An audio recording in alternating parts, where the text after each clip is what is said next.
Welcome to Sherlock Holmes, the Hound of the Baskervilles, the beginning of a journey shrouded in shadows and mysterious whispers across the misty moors of Devonshire. In this first part, from Chapter 1 to Chapter 7, we will follow Holmes and Watson as they uncover the ancient curse of the Baskerville family, the first traces of a terrifying creature, and the strange events slowly coming to light.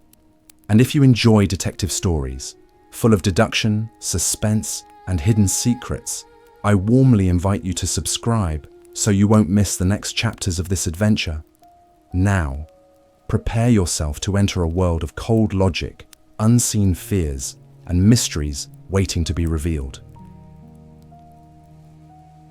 The Hound of the Baskervilles. Chapter 1. Mr. Sherlock Holmes.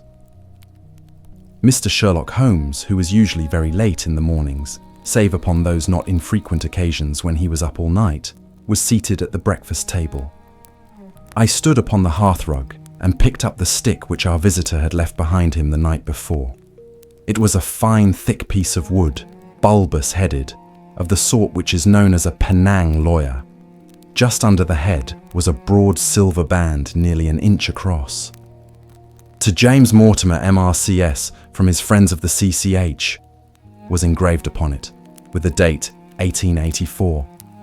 It was just such a stick as the old-fashioned family practitioner used to carry, dignified, solid, and reassuring. "Well, Watson, what do you make of it?" Holmes was sitting with his back to me, and I had given him no sign of my occupation. "How did you know what I was doing? I believe you have eyes in the back of your head." "I have at least a well-polished, silver-plated coffee pot in front of me," said he. "But tell me, Watson, what do you make of our visitor's stick? Since we have been so unfortunate as to miss him and have no notion of his errand, this accidental souvenir becomes of importance. Let me hear you reconstruct the man by an examination of it." "I think," said I, following as far as I could the methods of my companion, "that Dr. Mortimer is a successful, elderly medical man, well esteemed since those who know him give him this mark of their appreciation." "Good," said Holmes. "Excellent. I think also that the probability is in favour of his being a country practitioner who does a great deal of his visiting on foot." "Why so?" "Because this stick, though originally a very handsome one, has been so knocked about that I can hardly imagine a town practitioner carrying it. The thick iron ferrule is worn down, so it is evident that he has done a great amount of walking with it." "Perfectly sound," said Holmes. "And then again, there is the Friends of the CCH.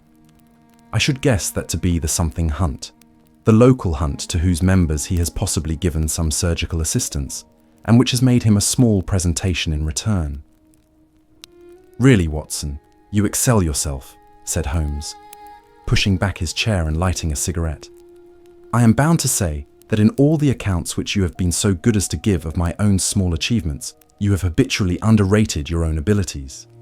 It may be that you are not yourself luminous, but you are a conductor of light. Some people, without possessing genius, have a remarkable power of stimulating it. I confess, my dear fellow, that I am very much in your debt."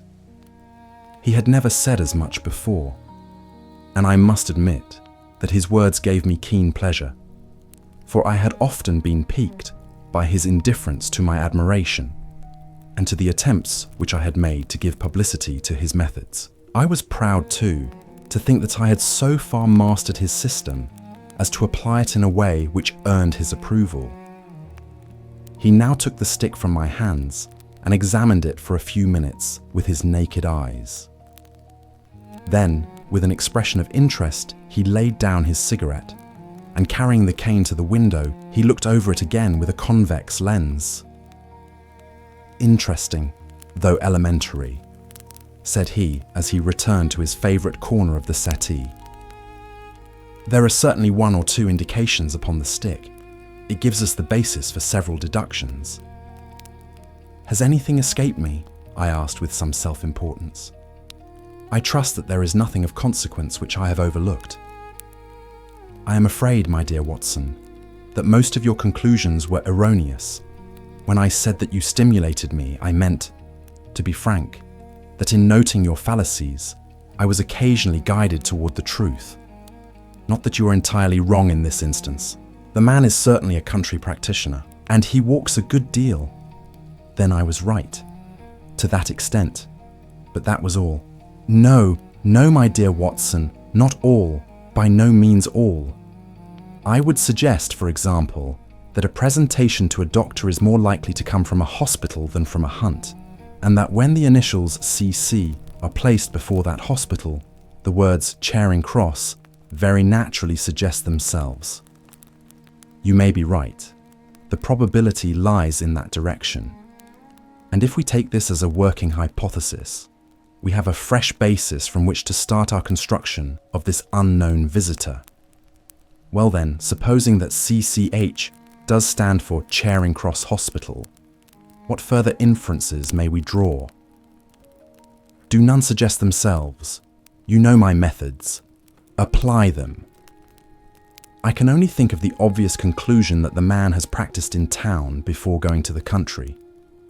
I think that we might venture a little farther than this. Look at it in this light. On what occasion would it be most probable that such a presentation would be made? When would his friends unite to give him a pledge of their goodwill? Obviously at the moment when Dr. Mortimer withdrew from the service of the hospital in order to start in practice for himself. We know there has been a presentation. We believe there has been a change from a town hospital to a country practice. Is it then stretching our inference too far to say that the presentation was on the occasion of the change? It certainly seems probable. Now, you will observe that he could not have been on the staff of the hospital, since only a man well established in a London practice could hold such a position, and such a one would not drift into the country. What was he then? If he was in the hospital and yet not on the staff, he could only have been a house surgeon or a house physician, little more than a senior student. And he left 5 years ago. The date is on the stick.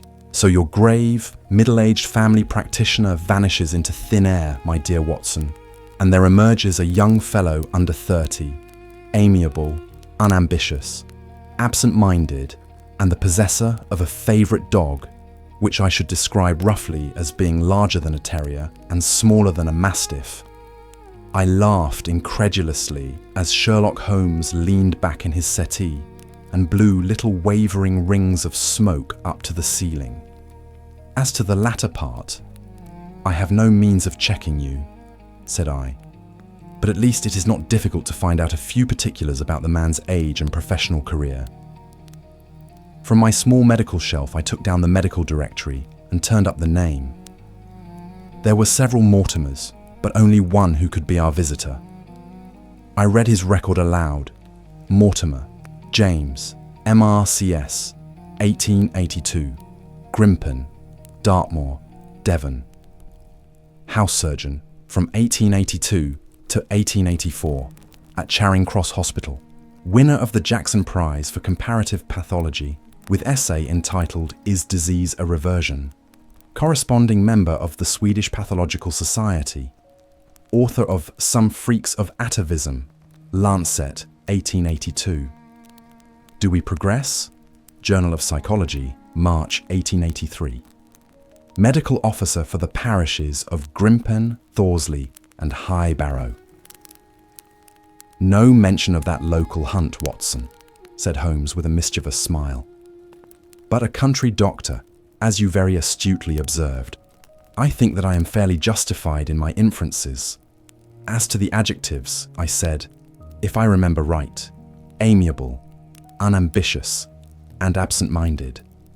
It is my experience that it is only an amiable man in this world who receives testimonials, only an unambitious one who abandons a London career for the country, and only an absent-minded one who leaves his stick and not his visiting card after waiting an hour in your room. And the dog has been in the habit of carrying this stick behind his master. Being a heavy stick, the dog has held it tightly by the middle, and the marks of his teeth are very plainly visible. The dog's jaw, as shown in the space between these marks, is too broad in my opinion for a terrier and not broad enough for a mastiff. It may have been, yes, by Jove, it is a curly-haired spaniel. He had risen and paced the room as he spoke. Now he halted in the recess of the window. There was such a ring of conviction in his voice that I glanced up in surprise. My dear fellow, how can you possibly be so sure of that? For the very simple reason that I see the dog himself on our very doorstep, and there is the ring of its owner. Don't move, I beg you, Watson. He is a professional brother of yours, and your presence may be of assistance to me. Now is the dramatic moment of fate, Watson, when you hear a step upon the stair which is walking into your life, and you know not whether for good or ill. What does Dr. James Mortimer, the man of science, ask of Sherlock Holmes, the specialist in crime? Come in! The appearance of our visitor was a surprise to me, since I had expected a typical country practitioner. He was a very tall, thin man, with a long nose like a beak, which jutted out between two keen grey eyes, set closely together and sparkling brightly from behind a pair of gold-rimmed glasses. He was clad in a professional, but rather slovenly fashion, for his frock coat was dingy and his trousers frayed. Though young, his long back was already bowed, and he walked with a forward thrust of his head and a general air of peering benevolence. As he entered, his eyes fell upon the stick in Holmes's hand, and he ran towards it with an exclamation of joy. "I am so very glad," said he. "I was not sure whether I had left it here or in the shipping office. I would not lose that stick for the world." "A presentation, I see," said Holmes. "Yes, sir. From Charing Cross Hospital?" "From one or two friends there on the occasion of my marriage." "Dear, dear, that's bad," said Holmes, shaking his head. Dr. Mortimer blinked through his glasses in mild astonishment. "Why was it bad?" "Only that you have disarranged our little deductions." "Your marriage, you say?" "Yes, sir. I married, and so left the hospital, and with it all hopes of a consulting practice. It was necessary to make a home of my own." "Come, come, we are not so far wrong after all," said Holmes. "And now, Dr. James Mortimer, Mr. a humble MRCS, and a man of precise mind, evidently. A dabbler in science, Mr. Holmes, a picker-up of shells on the shores of the great unknown ocean. I presume that it is Mr. Sherlock Holmes whom I am addressing and not... No, this is my friend Dr. Watson." "Glad to meet you, sir. I have heard your name mentioned in connection with that of your friend. You interest me very much, Mr. Holmes. I had hardly expected so dolichocephalic a skull or such well-marked supraorbital development. Would you have any objection to my running my finger along your parietal fissure? A cast of your skull, sir, until the original is available, would be an ornament to any anthropological museum. It is not my intention to be fulsome, but I confess that I covet your skull." Sherlock Holmes waved our strange visitor into a chair.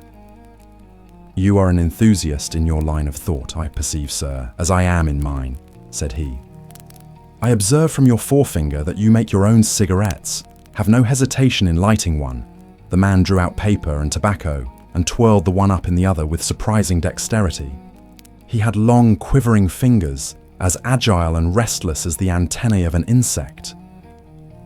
Holmes was silent, but his little darting glances showed me the interest which he took in our curious companion. "I presume, sir," said he at last, "that it was not merely for the purpose of examining my skull that you have done me the honour to call here last night and again today." "No, sir, no, though I am happy to have had the opportunity of doing that as well. I came to you, Mr. Holmes, because I recognise that I am myself an unpractical man, and because I am suddenly confronted with a most serious and extraordinary problem. Recognising, as I do, that you are the second highest expert in Europe." "Indeed, sir. May I inquire who has the honour to be the first?" asked Holmes with some asperity. To the man of precisely scientific mind, the work of Monsieur Bertillon must always appeal strongly. Then had you not better consult him? I said, sir, to the precisely scientific mind. But as a practical man of affairs, it is acknowledged that you stand alone. I trust, sir, that I have not inadvertently, just a little, said Holmes. I think, Dr. Mortimer, you would do wisely if without more ado, you would kindly tell me plainly what the exact nature of the problem is in which you demand my assistance. Chapter 2. The Curse of the Baskervilles. I have in my pocket a manuscript, said Dr. James Mortimer. I observed it as you entered the room, said Holmes. It is an old manuscript, early 18th century, unless it is a forgery. How can you say that, sir? You have presented an inch or two of it to my examination all the time that you have been talking. It would be a poor expert who could not give the date of a document within a decade or so. You may possibly have read my little monograph upon the subject. I put that at 1730. The exact date is 1742. Dr. Mortimer drew it from his breast pocket. This family paper was committed to my care by Sir Charles Baskerville, whose sudden and tragic death some 3 months ago created so much excitement in Devonshire. I may say that I was his personal friend as well as his medical attendant. He was a strong-minded man, sir, shrewd, practical, and as unimaginative as I am myself. Yet he took this document very seriously, and his mind was prepared for just such an end as did eventually overtake him. Holmes stretched out his hand for the manuscript and flattened it upon his knee. You will observe, Watson, the alternative use of the long S and the short. It is one of several indications which enabled me to fix the date. I looked over his shoulder at the yellow paper and the faded script. At the head was written Baskerville Hall, and below in large scrawling figures, 1742. It appears to be a statement of some sort. Yes, it is a statement of a certain legend which runs in the Baskerville family. But I understand that it is something more modern and practical upon which you wish to consult me. Most modern. A most practical, pressing matter, which must be decided within 24 hours. But the manuscript is short and is intimately connected with the affair. With your permission, I will read it to you. Holmes leaned back in his chair, placed his fingertips together, and closed his eyes, with an air of resignation. Dr. Mortimer turned the manuscript to the light and read in a high, cracking voice the following curious, old-world narrative. Of the origin of the Hound of the Baskervilles, there have been many statements, yet as I come in a direct line from Hugo Baskerville, and as I had the story from my father, who also had it from his, I have set it down with all belief that it occurred even as is here set forth.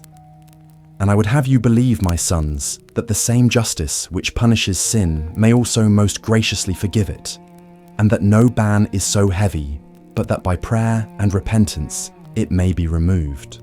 Learn then from this story not to fear the fruits of the past, but rather to be circumspect in the future, that those foul passions whereby our family has suffered so grievously may not again be loosed to our undoing. Know then that in the time of the Great Rebellion, the history of which by the learned Lord Clarendon I most earnestly commend to your attention, this manor of Baskerville was held by Hugo of that name, nor can it be gainsaid that he was a most wild, profane, and godless man. This, in truth, his neighbours might have pardoned, seeing that saints have never flourished in those parts. But there was in him a certain wanton and cruel humour, which made his name a byword through the West. It chanced that this Hugo came to love, if indeed so dark a passion may be known under so bright a name, the daughter of a yeoman who held lands near the Baskerville estate. But the young maiden, being discreet and of good repute, would ever avoid him, for she feared his evil name.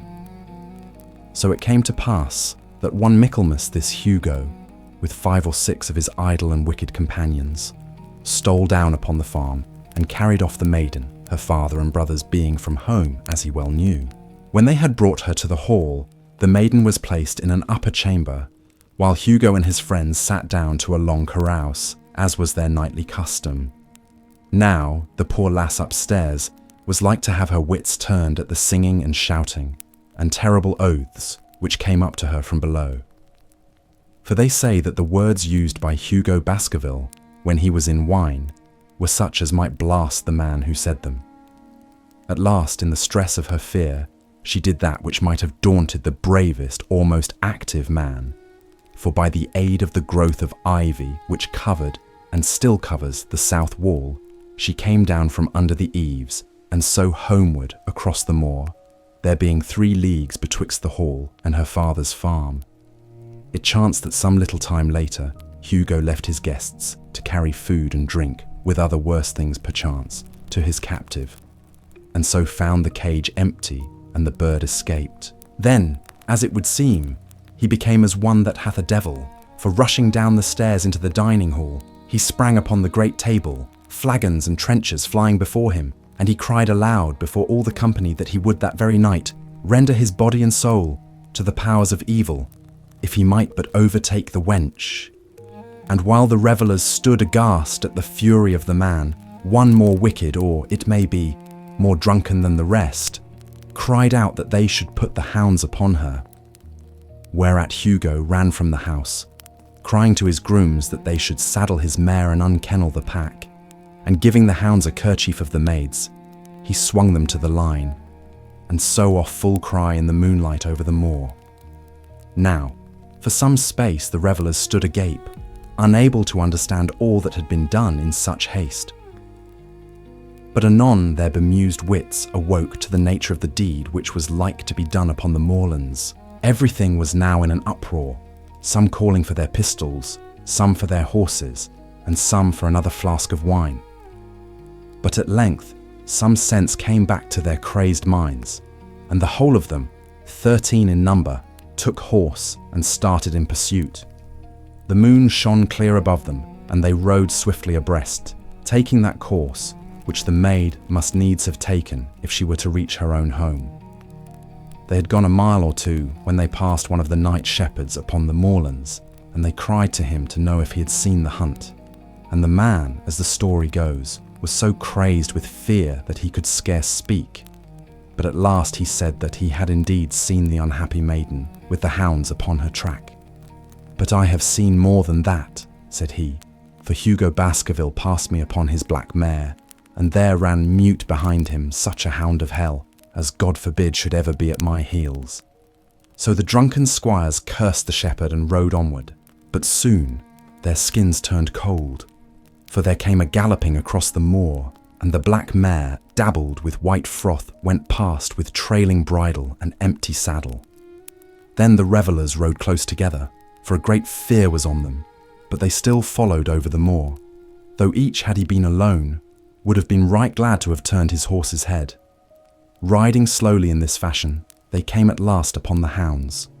These, though known for their valour and their breed, were whimpering in a cluster at the head of a deep dip, or goyal as we call it, upon the moor, some slinking away and some, with starting hackles and staring eyes, gazing down the narrow valley before them. The company had come to a halt, more sober men, as you may guess, than when they started. The most of them would by no means advance, but 3 of them, the boldest, or it may be the most drunken, rode forward down the goyal. Now it opened into a broad space in which stood 2 of those great stones, still to be seen there, which were set by certain forgotten peoples in the days of old. The moon was shining bright upon the clearing, and there in the centre lay the unhappy maid where she had fallen, dead of fear and of fatigue. But it was not the sight of her body, nor yet was it that of the body of Hugo Baskerville lying near her, which raised the hair upon the heads of these 3 daredevil roisterers. But it was that, standing over Hugo and plucking at his throat, there stood a foul thing, a great black beast, shaped like a hound, yet larger than any hound that ever mortal eye has rested upon.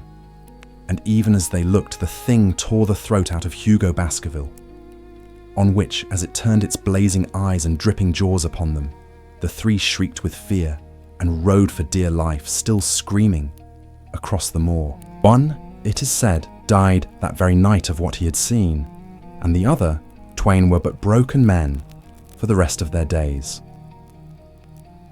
Such is the tale, my sons, of the coming of the Hound, which is said to have plagued the family so sorely ever since. If I have set it down, it is because that which is clearly known hath less terror than that which is but hinted at and guessed. Nor can it be denied that many of the family have been unhappy in their deaths, which have been sudden, bloody, and mysterious. Yet may we shelter ourselves in the infinite goodness of Providence, which would not forever punish the innocent beyond that third or fourth generation which is threatened in Holy Writ. To that Providence, my sons, I hereby commend you, and I counsel you by way of caution to forbear from crossing the moor in those dark hours when the powers of evil are exalted. This from Hugo Baskerville to his sons, Roger and John, with instructions that they say nothing thereof to their sister Elizabeth. When Dr. Mortimer had finished reading this singular narrative, he pushed his spectacles up on his forehead and stared across at Mr. Sherlock Holmes. The latter yawned and tossed the end of his cigarette into the fire. "Well," said he, "do you not find it interesting? To a collector of fairy tales." Dr. Mortimer drew a folded newspaper out of his pocket. "Now, Mr. Holmes, we will give you something a little more recent. This is the Devon County Chronicle of May 14th of this year. It is a short account of the facts elicited at the death of Sir Charles Baskerville, which occurred a few days before that date." My friend leaned a little forward, and his expression became intent. Our visitor readjusted his glasses and began. "The recent sudden death of Sir Charles Baskerville, whose name has been mentioned as the probable Liberal candidate for Mid-Devon at the next election, has cast a gloom over the county. Though Sir Charles had resided at Baskerville Hall for a comparatively short period, his amiability of character and extreme generosity had won the affection and respect of all who had been brought into contact with him. In these days of nouveau riche, it is refreshing to find a case where the scion of an old county family which has fallen upon evil days is able to make his own fortune and to bring it back with him to restore the fallen grandeur of his line. Sir Charles, as is well known, made large sums of money in South African speculation. More wise than those who go on until the wheel turns against them, he realized his gains and returned to England with them. It is only 2 years since he took up his residence at Baskerville Hall, and it is common talk how large were those schemes of reconstruction and improvement which have been interrupted by his death. Being himself childless, it was his openly expressed desire that the whole countryside should, within his own lifetime, profit by his good fortune, and many will have personal reasons for bewailing his untimely end. His generous donations to local and county charities have been frequently chronicled in these columns. The circumstances connected with the death of Sir Charles cannot be said to have been entirely cleared up by the inquest, but at least enough has been done to dispose of those rumours to which local superstition has given rise. There is no reason whatever to suspect foul play or to imagine that death could be from any but natural causes. Sir Charles was a widower and a man who may be said to have been, in some ways, of an eccentric habit of mind. In spite of his considerable wealth, he was simple in his personal tastes, and his indoor servants at Baskerville Hall consisted of a married couple named Barrymore, the husband acting as butler and the wife as housekeeper. Their evidence, corroborated by that of several friends, tends to show that Sir Charles's health has for some time been impaired and points especially to some affection of the heart, manifesting itself in changes of colour, breathlessness, and acute attacks of nervous depression. Dr. James Mortimer, the friend and medical attendant of the deceased, has given evidence to the same effect. The facts of the case are simple. Sir Charles Baskerville was in the habit every night before going to bed of walking down the famous yew alley of Baskerville Hall. The evidence of the Barrymores shows that this had been his custom. On the 4th of May, Sir Charles had declared his intention of starting next day for London and had ordered Barrymore to prepare his luggage. That night he went out as usual for his nocturnal walk, in the course of which he was in the habit of smoking a cigar. He never returned. At 12 o'clock, Barrymore, finding the hall door still open, became alarmed and, lighting a lantern, went in search of his master. The day had been wet, and Sir Charles's footmarks were easily traced down the alley. Halfway down this walk, there is a gate which leads out onto the moor. There were indications that Sir Charles had stood for some little time here. He then proceeded down the alley, and it was at the far end of it that his body was discovered. One fact which has not been explained is the statement of Barrymore that his master's footprints altered their character from the time that he passed the moor gate, and that he appeared from thence onward to have been walking upon his toes. One Murphy, a gypsy horse dealer, was on the moor at no great distance at the time, but he appears by his own confession to have been the worse for drink. He declares that he heard cries, but is unable to state from what direction they came. No signs of violence were to be discovered upon Sir Charles's person, and though the doctor's evidence pointed to an almost incredible facial distortion, so great that Dr. Mortimer refused at first to believe that it was indeed his friend and patient who lay before him, it was explained that that is a symptom which is not unusual in cases of dyspnoea and death from cardiac exhaustion. This explanation was borne out by the post-mortem examination, which showed long-standing organic disease, and the coroner's jury returned a verdict in accordance with the medical evidence. It is well that this is so, for it is obviously of the utmost importance that Sir Charles's heir should settle at the Hall and continue the good work which has been so sadly interrupted. Had the prosaic finding of the coroner not finally put an end to the romantic stories which have been whispered in connection with the affair, it might have been difficult to find a tenant for Baskerville Hall. It is understood that the next of kin is Mr. Henry Baskerville, if he be still alive, the son of Sir Charles Baskerville's younger brother. The young man, when last heard of, was in America, and inquiries are being instituted with a view to informing him of his good fortune. Dr. Mortimer refolded his paper and replaced it in his pocket. Those are the public facts, Mr. Holmes, in connection with the death of Sir Charles Baskerville. I must thank you, said Sherlock Holmes, for calling my attention to a case which certainly presents some features of interest.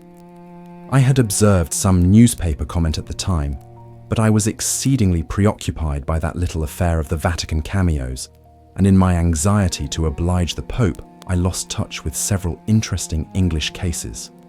This article, you say, contains all the public facts? It does. Then let me have the private ones.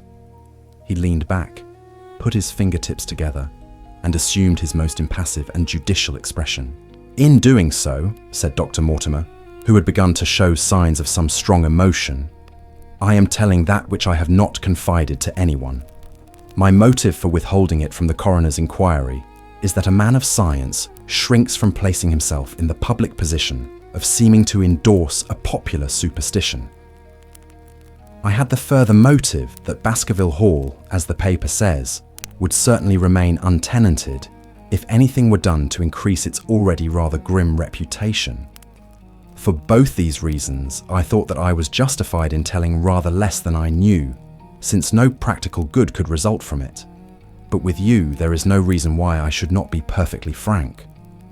The moor is very sparsely inhabited, and those who live near each other are thrown very much together. For this reason, I saw a good deal of Sir Charles Baskerville. With the exception of Mr. Frankland of Laughter Hall and Mr. Stapleton, the naturalist, there are no other men of education within many miles.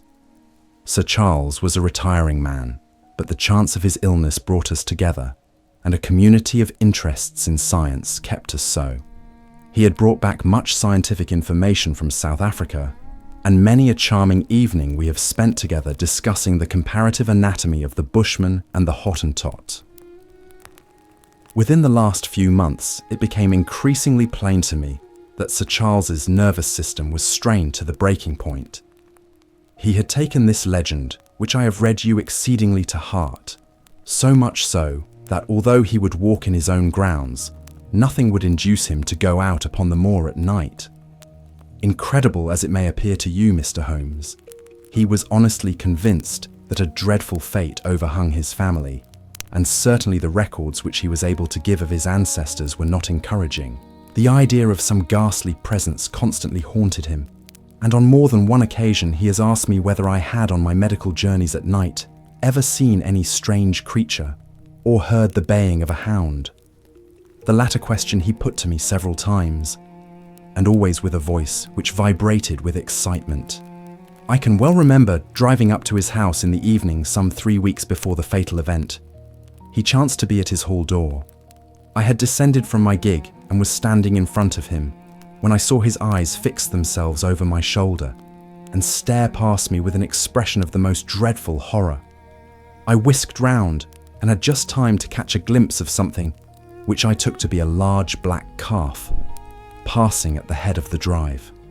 So excited and alarmed was he that I was compelled to go down to the spot where the animal had been and look around for it. It was gone, however, and the incident appeared to make the worst impression upon his mind. I stayed with him all the evening, and it was on that occasion, to explain the emotion which he had shown, that he confided to my keeping that narrative which I read to you when first I came. I mention this small episode because it assumes some importance in view of the tragedy which followed, but I was convinced at the time that the matter was entirely trivial and that his excitement had no justification. It was at my advice that Sir Charles was about to go to London. His heart was, I knew, affected, and the constant anxiety in which he lived, however chimerical the cause of it might be, was evidently having a serious effect upon his health. I thought that a few months among the distractions of town would send him back a new man. Mr. Stapleton, a mutual friend who was much concerned at his state of health, was of the same opinion. At the last instant came this terrible catastrophe. On the night of Sir Charles's death, Barrymore, the butler, who made the discovery, sent Perkins the groom on horseback to me. And as I was sitting up late, I was able to reach Baskerville Hall within an hour of the event. I checked and corroborated all the facts which were mentioned at the inquest. I followed the footsteps down the yew alley. I saw the spot at the moorgate where he seemed to have waited. I remarked the change in the shape of the prints after that point. I noted that there were no other footsteps save those of Barrymore on the soft gravel. And finally, I carefully examined the body, which had not been touched until my arrival. Sir Charles lay on his face, his arms out, his fingers dug into the ground, and his features convulsed with some strong emotion to such an extent that I could hardly have sworn to his identity. There was certainly no physical injury of any kind. But one false statement was made by Barrymore at the inquest. He said that there were no traces upon the ground round the body. He did not observe any, but I did. Some little distance off, but fresh and clear. Footprints. Footprints. A man's or a woman's. Dr. Mortimer looked strangely at us for an instant, and his voice sank almost to a whisper as he answered. Mr. Holmes, they were the footprints of a gigantic hound.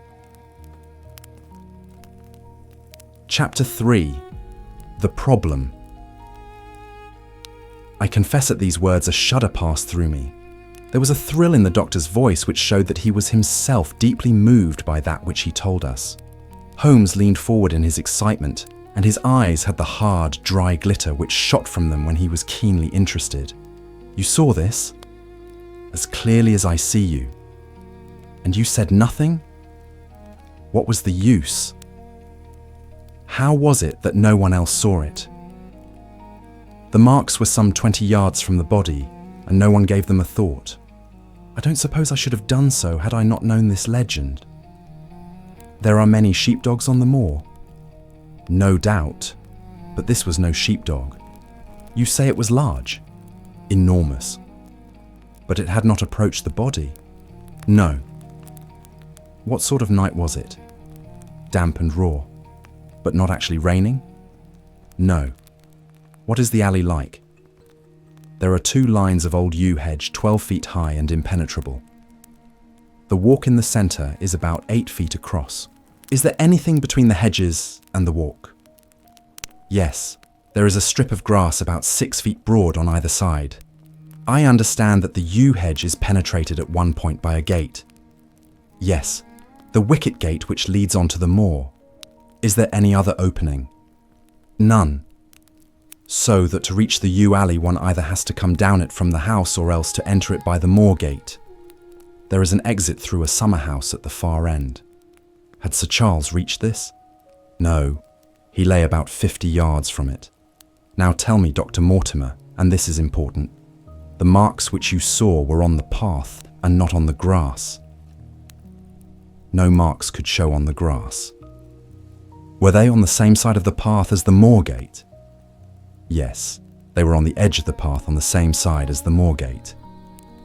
You interest me exceedingly. Another point. Was the wicket gate closed? Closed and padlocked. How high was it? About 4 feet high. Then anyone could have got over it? Yes. And what marks did you see by the wicket gate? None in particular. Good heaven! Did no one examine? Yes, I examined myself, and found nothing. It was all very confused. Sir Charles had evidently stood there for 5 or 10 minutes. How do you know that? Because the ash had twice dropped from his cigar. Excellent. This is a colleague, Watson, after our own heart. But the marks? He had left his own marks all over that small patch of gravel. I could discern no others. Sherlock Holmes struck his hand against his knee with an impatient gesture. If I had only been there, he cried.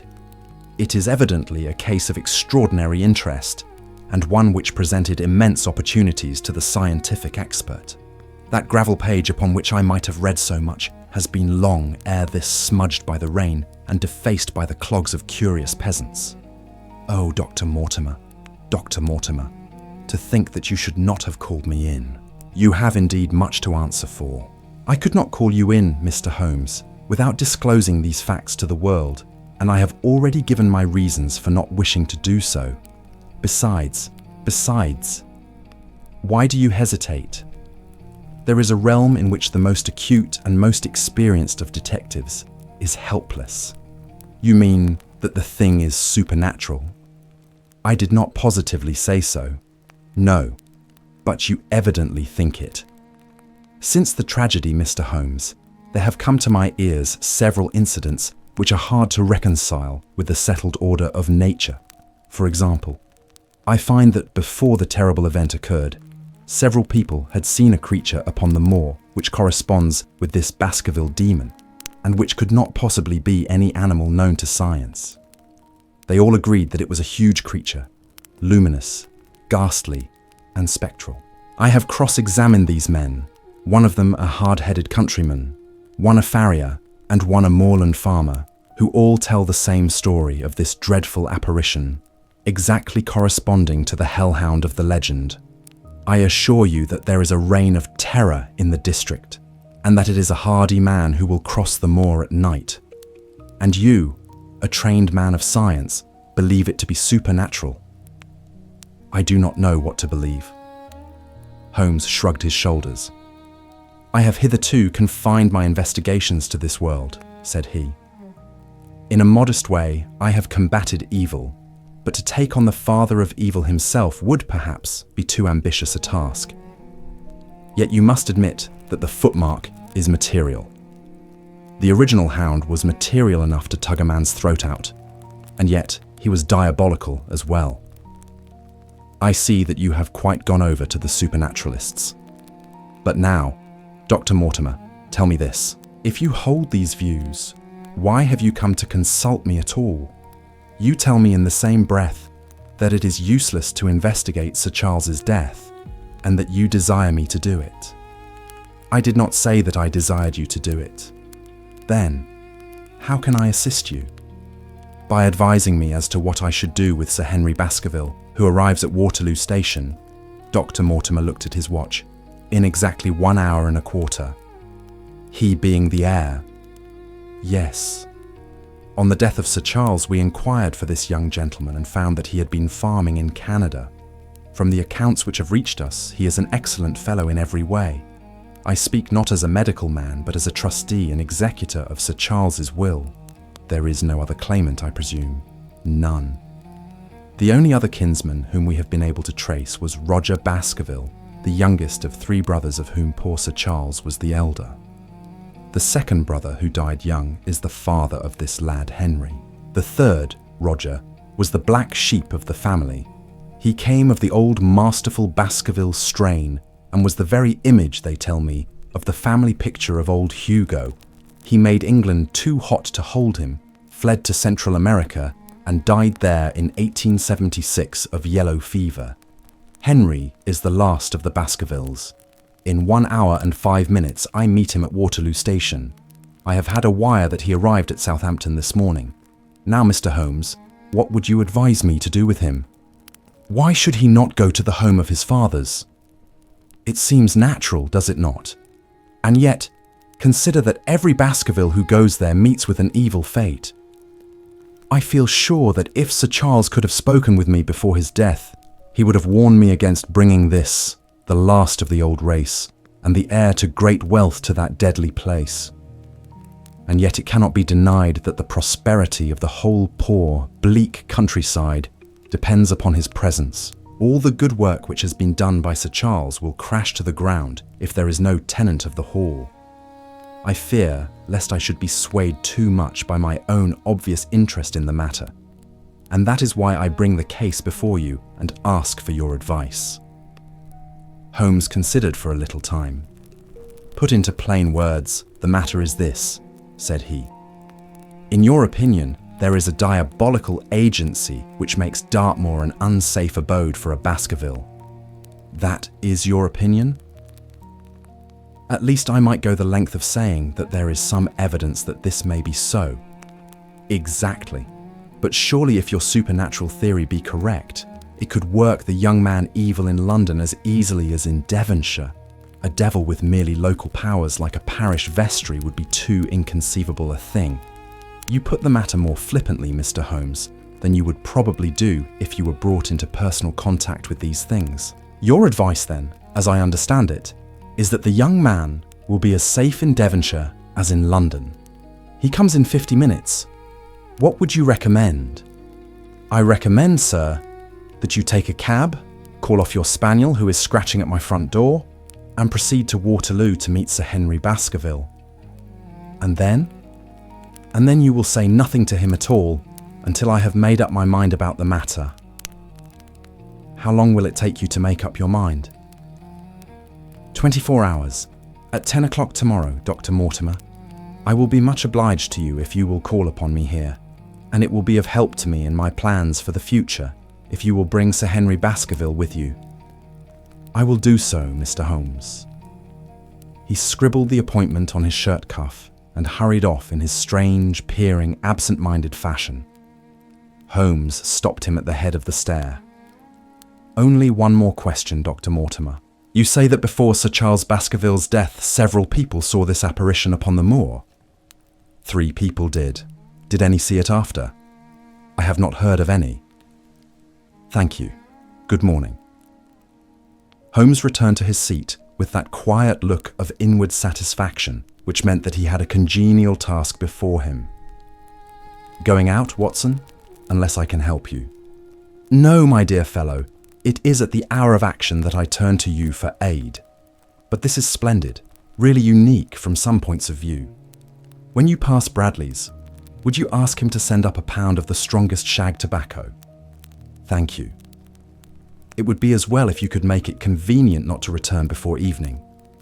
Then, I should be very glad to compare impressions as to this most interesting problem which has been submitted to us this morning."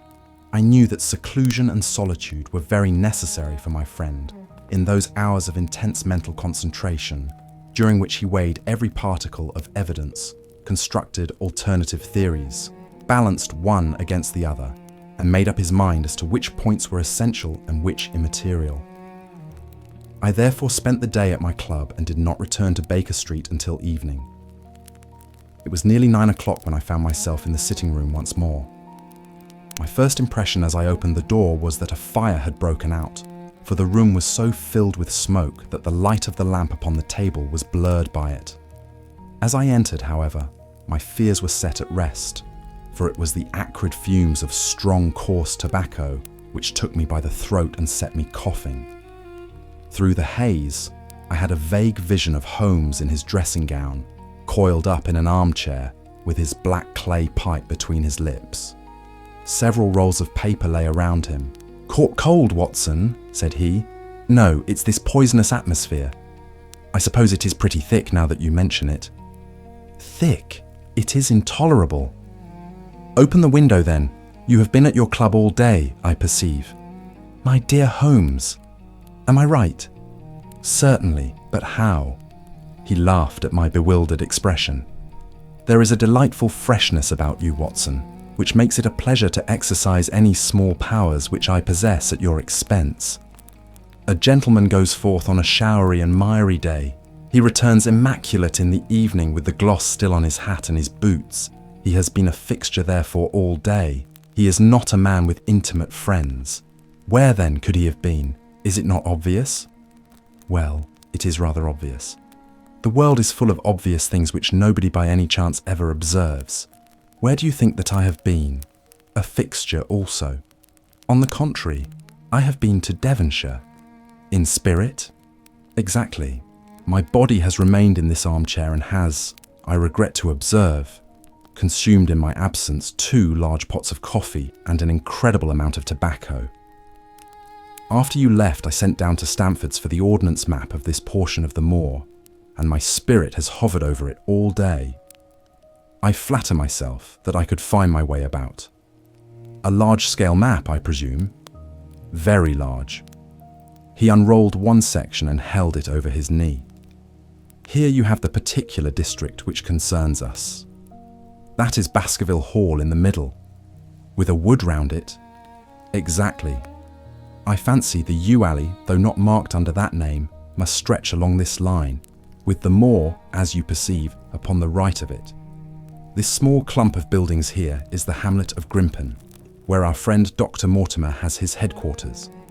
Within a radius of 5 miles there are, as you see, only a very few scattered dwellings. Here is Laughter Hall, which was mentioned in the narrative. There is a house indicated here which may be the residence of the naturalist. Stapleton, if I remember right, was his name. Here are 2 moorland farmhouses, High Tor and Foulmire. Then 14 miles away, the great convict prison of Princetown. Between and around these scattered points extends the desolate, lifeless moor. This, then, is the stage upon which tragedy has been played, and upon which we may help to play it again. It must be a wild place. Yes, the setting is a worthy one. If the devil did desire to have a hand in the affairs of men, then you are yourself inclining to the supernatural explanation. The devil's agents may be of flesh and blood, may they not? There are 2 questions waiting for us at the outset. The one is whether any crime has been committed at all. The second is, what is the crime and how was it committed? Of course, if Dr. Mortimer's surmise should be correct, and we are dealing with forces outside the ordinary laws of nature, there is an end of our investigation, but we are bound to exhaust all other hypotheses before falling back upon this one. I think we'll shut that window again, if you don't mind. It is a singular thing, but I find that a concentrated atmosphere helps a concentration of thought. I have not pushed it to the length of getting into a box to think, but that is the logical outcome of my convictions. Have you turned the case over in your mind? Yes, I have thought a good deal of it in the course of the day. What do you make of it? It is very bewildering. It has certainly a character of its own. There are points of distinction about it. That change in the footprints, for example. What do you make of that? Mortimer said that the man had walked on tiptoe down that portion of the alley. He only repeated what some fool had said at the inquest. Why should a man walk on tiptoe down the alley? What then? He was running, Watson. Running desperately. Running for his life. Running until he burst his heart and fell dead upon his face. Running from what? There lies our problem. There are indications that the man was crazed with fear before ever he began to run. How can you say that? I am presuming that the cause of his fears came to him across the moor. If that were so, and it seems most probable, only a man who had lost his wits would have run from the house instead of towards it. If the gypsy's evidence may be taken as true, he ran with cries for help in the direction where help was least likely to be. Then, again, whom was he waiting for that night? And why was he waiting for him in the yew alley rather than in his own house? You think that he was waiting for someone. The man was elderly and infirm. We can understand his taking an evening stroll, but the ground was damp and the night inclement. Is it natural that he should stand for 5 or 10 minutes as Dr. Mortimer, with more practical sense than I should have given him credit for, deduced from the cigar ash? But he went out every evening. I think it unlikely that he waited at the moor-gate every evening. On the contrary, the evidence is that he avoided the moor. That night he waited there. It was the night before he made his departure for London. The thing takes shape, Watson. It becomes coherent. Might I ask you to hand me my violin, and we will postpone all further thought upon this business until we have had the advantage of meeting Dr. Mortimer and Sir Henry Baskerville in the morning. Chapter 4. Sir Henry Baskerville. Our breakfast table was cleared early, and Holmes waited in his dressing gown for the promised interview. Our clients were punctual to their appointment, for the clock had just struck 10 when Dr. Mortimer was shown up, followed by the young baronet. The latter was a small, alert, dark-eyed man about 30 years of age, very sturdily built, with thick black eyebrows and a strong, pugnacious face. He wore a ruddy-tinted tweed suit and had the weather-beaten appearance of one who has spent most of his time in the open air, and yet there was something in his steady eye and the quiet assurance of his bearing which indicated the gentleman. "This is Sir Henry Baskerville," said Dr. Mortimer. "Why, yes," said he, "and the strange thing is, Mr. Sherlock Holmes, that if my friend here had not proposed coming round to you this morning, I should have come on my own account. I understand that you think out little puzzles, and I've had one this morning, which wants more thinking out than I am able to give it. Pray take a seat, Sir Henry. Do I understand you to say that you have yourself had some remarkable experience since you arrived in London?" "Nothing of much importance, Mr. Holmes. Only a joke, as like as not. It was this letter, if you can call it a letter, which reached me this morning." He laid an envelope upon the table, and we all bent over it. It was of common quality, greyish in colour.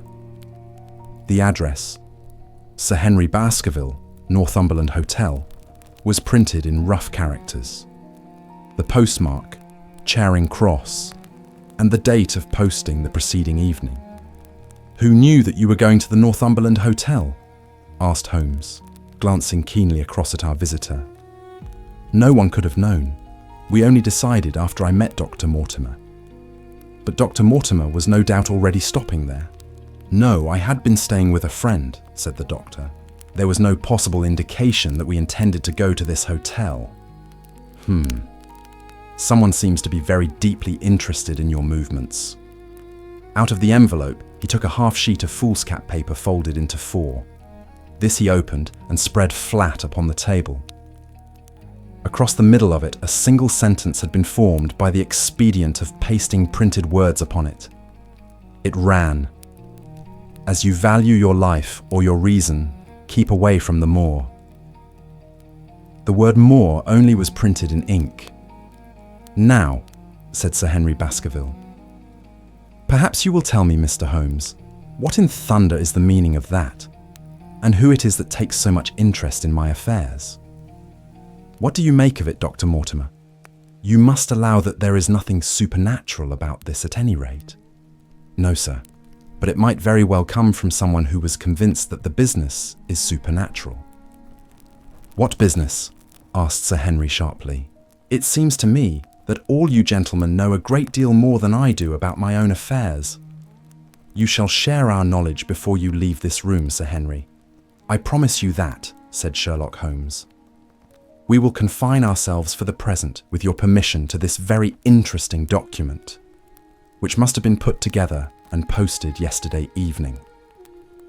Have you yesterday's Times, Watson? It is here in the corner. Might I trouble you for it? The inside page, please, with the leading articles. He glanced swiftly over it, running his eyes up and down the columns. Capital article this on free trade. Permit me to give you an extract from it. You may be cajoled into imagining that your own special trade or your own industry will be encouraged by a protective tariff, but it stands to reason that such legislation must in the long run keep away wealth from the country, diminish the value of our imports, and lower the general conditions of life in this island. What do you think of that, Watson? Cried Holmes in high glee, rubbing his hands together with satisfaction. Don't you think that is an admirable sentiment? Dr. Mortimer looked at Holmes with an air of professional interest, and Sir Henry Baskerville turned a pair of puzzled dark eyes upon me. I don't know much about the tariff and things of that kind, said he, but it seems to me we've got a bit off the trail so far as that note is concerned. On the contrary, I think we are particularly hot upon the trail, Sir Henry. Watson here knows more about my methods than you do, but I fear that even he has not quite grasped the significance of this sentence. No, I confess that I see no connection. And yet, my dear Watson, there is so very close a connection that the one is extracted out of the other. You, your, life, reason, value, keep away from thee. Don't you see now whence these words have been taken? By thunder, you're right. Well, if that isn't smart, cried Sir Henry. If any possible doubt remained, it is settled by the fact that keep away and from thee are cut out in one piece. Well now, so it is. Really, Mr. Holmes, this exceeds anything which I could have imagined, said Dr. Mortimer, gazing at my friend in amazement. I could understand anyone saying that the words were from a newspaper, but that you should name which and add that it came from the leading article is really one of the most remarkable things which I have ever known. How did you do it? I presume, Doctor, that you could tell the skull of a Negro from that of an Eskimo. Most certainly. But how? Because that is my special hobby. The differences are obvious. The supraorbital crest, the facial angle, the maxillary curve, But this is my special hobby and the differences are equally obvious. There is as much difference to my eyes between the leaded bourgeois type of a Times article and the slovenly print of an evening halfpenny paper as there could be between your Negro and your Eskimo. The detection of types is one of the most elementary branches of knowledge to the special expert in crime. Though I confess that once, when I was very young, I confused the Leeds Mercury with the Western Morning News. But a Times leader is entirely distinctive, and these words could have been taken from nothing else. As it was done yesterday, the strong probability was that we should find the words in yesterday's issue. So far as I can follow you then, Mr. Holmes, said Sir Henry Baskerville, someone cut out this message with a scissors. Nail scissors, said Holmes. You can see that it was a very short-bladed scissors, since the cutter had to take 2 snips over keep away. That is so. Someone, then, cut out the message with a pair of short-bladed scissors, pasted it with paste. Gum, said Holmes, with gum onto the paper. But I want to know why the word more should have been written. Because he could not find it in print. The other words were all simple and might be found in any issue, but more would be less common. Why, of course, that would explain it. Have you read anything else in this message, Mr. Holmes? There are 1 or 2 indications, and yet the utmost pains have been taken to remove all clues. The address, you observe, is printed in rough characters. But the Times is a paper which is seldom found in any hands but those of the highly educated. We may take it, therefore, that the letter was composed by an educated man who wished to pose as an uneducated one. and his effort to conceal his own writing suggests that that writing might be known, or come to be known, by you. Again, you will observe that the words are not gummed on in an accurate line, but that some are much higher than others. Life, for example, is quite out of its proper place. That may point to carelessness, or it may point to agitation and hurry upon the part of the cutter. On the whole, I incline to the latter view, since the matter was evidently important, and it is unlikely that the composer of such a letter would be careless. If he were in a hurry, it opens up the interesting question why he should be in a hurry, since any letter posted up to early morning would reach Sir Henry before he would leave his hotel. Did the composer fear an interruption, and from whom? "We are coming now rather into the region of guesswork," said Dr. Mortimer. "Say rather into the region where we balance probabilities and choose the most likely. It is the scientific use of the imagination, but we have always some material basis on which to start our speculation. Now, you would call it a guess, no doubt, but I am almost certain that this address has been written in a hotel." "How in the world can you say that?" "If you examine it carefully, you will see that both the pen and the ink have given the writer trouble. The pen has spluttered twice in a single word, and has run dry 3 times in a short address, showing that there was very little ink in the bottle. Now, a private pen or ink bottle is seldom allowed to be in such a state, and the combination of the two must be quite rare. But you know the hotel ink and the hotel pen, where it is rare to get anything else. Yes, I have very little hesitation in saying that could we examine the wastepaper baskets of the hotels around Charing Cross until we found the remains of the mutilated Times leader, we could lay our hands straight upon the person who sent this singular message. Hallo, what's this?" He was carefully examining the foolscap upon which the words were pasted, holding it only an inch or 2 from his eyes. "Well?" "Nothing," said he, throwing it down. "It is a blank half sheet of paper, without even a watermark upon it. I think we have drawn as much as we can from this curious letter. And now, Sir Henry, has anything else of interest happened to you since you have been in London?" "Why, no, Mr. Holmes. I think not. You have not observed anyone follow or watch you?" "I seem to have walked right into the thick of a dime novel," said our visitor. "Why in thunder should anyone follow or watch me?" "We are coming to that. You have nothing else to report to us before we go into this matter?" "Well, it depends upon what you think worth reporting."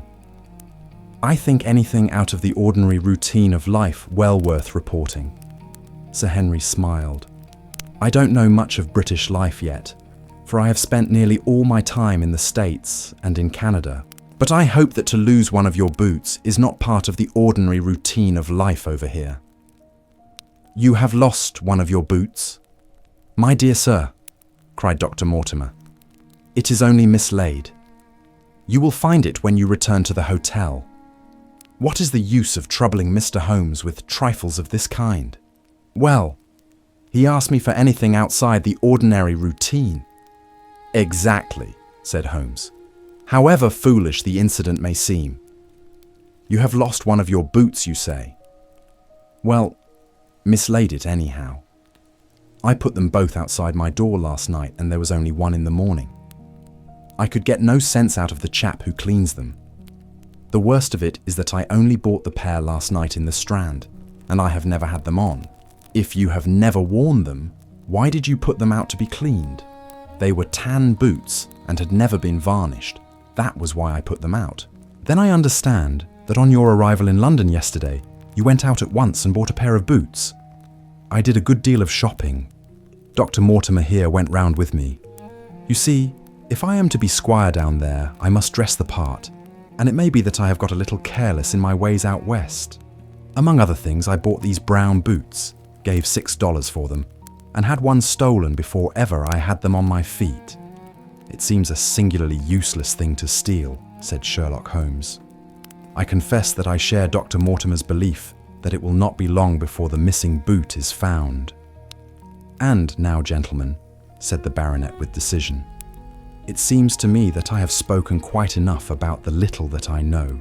it is time that you kept your promise and gave me a full account of what we are all driving at."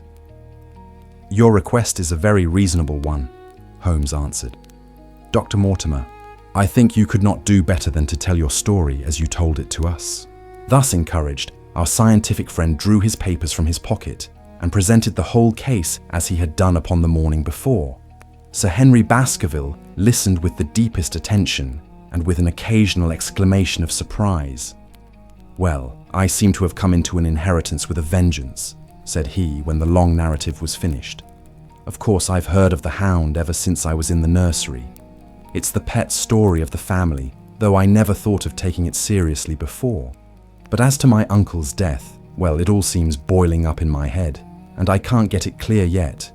You don't seem quite to have made up your mind whether it's a case for a policeman or a clergyman." "Precisely. And now there's this affair of the letter to me at the hotel. I suppose that fits into its place. It seems to show that someone knows more than we do about what goes on upon the moor," said Dr. Mortimer. "And also," said Holmes, "that someone is not ill-disposed towards you, since they warn you of danger. Or it may be that they wish, for their own purposes, to scare me away. Well, of course that is possible also. I am very much indebted to you, Dr. Mortimer, for introducing me to a problem which presents several interesting alternatives. But the practical point which we now have to decide, Sir Henry, is whether it is or is not advisable for you to go to Baskerville Hall. Why should I not go? There seems to be danger. Do you mean danger from this family fiend, or do you mean danger from human beings? Well, that is what we have to find out. Whichever it is, my answer is fixed. There is no devil in hell, Mr. Holmes, and there is no man upon earth who can prevent me from going to the home of my own people, and you may take that to be my final answer." His dark brows knitted, and his face flushed to a dusky red as he spoke. It was evident that the fiery temper of the Baskervilles was not extinct in this their last representative. "Meanwhile," said he, "I have hardly had time to think over all that you have told me. It's a big thing for a man to have to understand and to decide at one sitting. I should like to have a quiet hour by myself to make up my mind. Now, look here, Mr. Holmes, it's 11:30 now, and I am going back right away to my hotel. Suppose you and your friend Dr. Watson come round and lunch with us at 2. I'll be able to tell you more clearly then how this thing strikes me. Is that convenient to you, Watson?" "Perfectly." "Then you may expect us. Shall I have a cab called?" "I'd prefer to walk, for this affair has flurried me rather." "I'll join you in a walk, with pleasure," said his companion. "Then we meet again at 2 o'clock. Au revoir, and good morning." We heard the steps of our visitors descend the stair and the bang of the front door. In an instant, Holmes had changed from the languid dreamer to the man of action. "Your hat and boots, Watson. Quick, not a moment to lose." He rushed into his room in his dressing gown and was back again in a few seconds in a frock coat. We hurried together down the stairs and into the street. Dr. Mortimer and Baskerville were still visible about 200 yards ahead of us in the direction of Oxford Street. "Shall I run on and stop them?" "Not for the world, my dear Watson. I am perfectly satisfied with your company if you will tolerate mine. Our friends are wise, for it is certainly a very fine morning for a walk." He quickened his pace until we had decreased the distance which divided us by about half. Then, still keeping 100 yards behind, we followed into Oxford Street and so down Regent Street. Once our friend stopped and stared into a shop window, upon which Holmes did the same. An instant afterwards he gave a little cry of satisfaction, and following the direction of his eager eyes, I saw that a hansom cab with a man inside which had halted on the other side of the street was now proceeding slowly onward again. "There's our man, Watson. Come along. We'll have a good look at him, if we can do no more." At that instant, I was aware of a bushy black beard and a pair of piercing eyes turned upon us through the side window of the cab. Instantly, the trapdoor at the top flew up. Something was screamed to the driver, and the cab flew madly off down Regent Street. Holmes looked eagerly round for another, but no empty one was in sight. Then he dashed in wild pursuit amid the stream of the traffic, but the start was too great, and already the cab was out of sight. "There now," said Holmes bitterly, as he emerged panting and white with vexation from the tide of vehicles. "Was ever such bad luck and such bad management too? Watson, if you are an honest man, you will record this also and set it against my successes." Who was the man? I have not an idea. A spy? Well, it was evident from what we have heard that Baskerville has been very closely shadowed by someone since he has been in town. How else could it be known so quickly that it was the Northumberland Hotel which he had chosen? If they had followed him the first day, I argued that they would follow him also the second. You may have observed that I twice strolled over to the window while Dr. Mortimer was reading his legend. Yes, I remember. I was looking out for loiterers in the street, but I saw none. We are dealing with a clever man, Watson. This matter cuts very deep, and though I have not finally made up my mind whether it is a benevolent or a malevolent agency which is in touch with us, I am conscious always of power and design. When our friends left, I at once followed them in the hopes of marking down their invisible attendant. So wily was he that he had not trusted himself upon foot, but he had availed himself of a cab so that he could loiter behind or dash past them and so escape their notice. His method had the additional advantage that if they were to take a cab, he was all ready to follow them. It has, however, one obvious disadvantage. It puts him in the power of the cabman. Exactly. What a pity we did not get the number. My dear Watson, clumsy as I have been, you surely do not seriously imagine that I neglected to get the number. No, 2704 is our man, but that is no use to us for the moment. I fail to see how you could have done more. On observing the cab, I should have instantly turned and walked in the other direction. I should then, at my leisure, have hired a second cab and followed the first at a respectful distance. Or, better still, have driven to the Northumberland Hotel and waited there. When our unknown had followed Baskerville home, we should have had the opportunity of playing his own game upon himself and seeing where he made for. As it is, by an indiscreet eagerness, which was taken advantage of with extraordinary quickness and energy by our opponent, we have betrayed ourselves and lost our man. We had been sauntering slowly down Regent Street during this conversation, and Dr. Mortimer, with his companion, had long vanished in front of us. "There is no object in our following them," said Holmes. "The shadow has departed and will not return. We must see what further cards we have in our hands and play them with decision. Could you swear to that man's face within the cab?" I could swear only to the beard, and so could I, from which I gather that in all probability it was a false one. A clever man upon so delicate an errand has no use for a beard save to conceal his features. Come in here, Watson. He turned into one of the district messenger offices, where he was warmly greeted by the manager. "Ah, Wilson, I see you have not forgotten the little case in which I had the good fortune to help you." "No, sir, indeed I have not. You saved my good name, and perhaps my life." "My dear fellow, you exaggerate. I have some recollection, Wilson, that you had among your boys a lad named Cartwright, who showed some ability during the investigation. Yes, sir, he is still with us. Could you ring him up? Thank you. And I should be glad to have change of this £5 note." A lad of 14, with a bright, keen face, had obeyed the summons of the manager. He stood now gazing with great reverence at the famous detective. "Let me have the hotel directory," said Holmes. "Thank you. Now, Cartwright, there are the names of 23 hotels here, all in the immediate neighbourhood of Charing Cross. Do you see?" "Yes, sir." "You will visit each of these in turn." "Yes, sir." "You will begin in each case by giving the outside porter 1 shilling. Here are 23 shillings. "Yes, sir."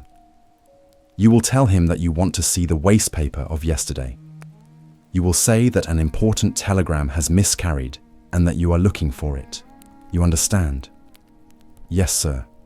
"But what you are really looking for is the centre page of the Times, with some holes cut in it with scissors. Here is a copy of the Times. It is this page. You could easily recognize it, could you not? Yes, sir. In each case, the outside porter will send for the hall porter, to whom also you will give a shilling.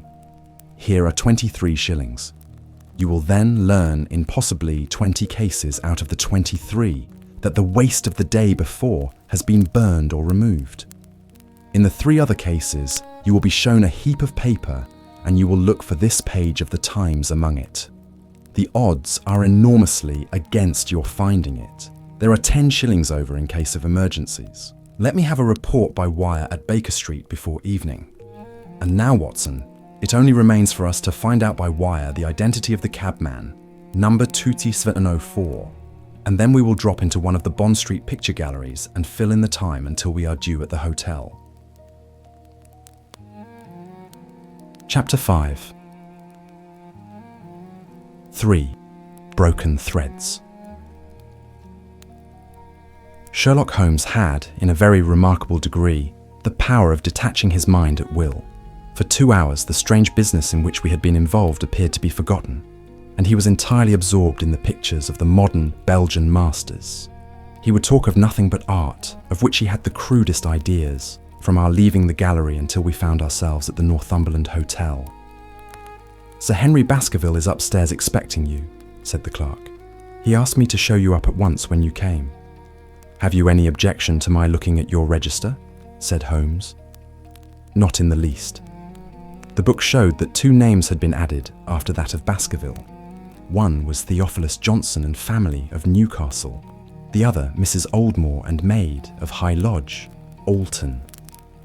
"Surely that must be the same Johnson whom I used to know," said Holmes to the porter.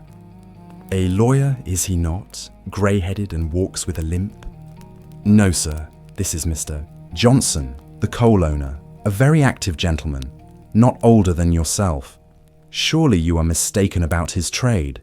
"No, sir. He has used this hotel for many years, and he is very well known to us." "Ah, that settles it. Mrs. Oldmore too. I seem to remember the name. Excuse my curiosity, but often in calling upon one friend one finds another. She is an invalid lady, sir. Her husband was once mayor of Gloucester. She always comes to us when she is in town." "Thank you. I'm afraid I cannot claim her acquaintance." "We have established a most important fact by these questions, Watson," he continued in a low voice as we went upstairs together. "We know now that the people who are so interested in our friend have not settled down in his own hotel. That means that while they are, as we have seen, very anxious to watch him, they are equally anxious that he should not see them. Now, this is a most suggestive fact." "What does it suggest?" "It suggests... Hello, my dear fellow, what on earth is the matter?" As we came round the top of the stairs, we had run up against Sir Henry Baskerville himself. His face was flushed with anger, and he held an old and dusty boot in one of his hands. So furious was he that he was hardly articulate, and when he did speak, it was in a much broader and more Western dialect than any which we had heard from him in the morning. "Seems to me they are playing me for a sucker in this hotel," he cried. "They'll find they've started in to monkey with the wrong man unless they are careful. By thunder, if that chap can't find my missing boot, there will be trouble. I can take a joke with the best, Mr. Holmes, but they've got a bit over the mark this time." "Still looking for your boot?" "Yes, sir, and mean to find it." "But surely you said that it was a new brown boot?" "So it was, sir, and now it's an old black one." "What? You don't mean to say—" "That's just what I do mean to say. I only had 3 pairs in the world, the new brown, the old black, and the patent leathers, which I am wearing. Last night they took one of my brown ones, and today they have sneaked one of the black. Well, have you got it? Speak out, man, and don't stand staring." An agitated German waiter had appeared upon the scene. "No, sir. I have made inquiry all over the hotel, but I can hear no word of it." "Well, either that boot comes back before sundown, or I'll see the manager and tell him that I go right straight out of this hotel." It shall be found, sir. I promise you that if you will have a little patience, it will be found.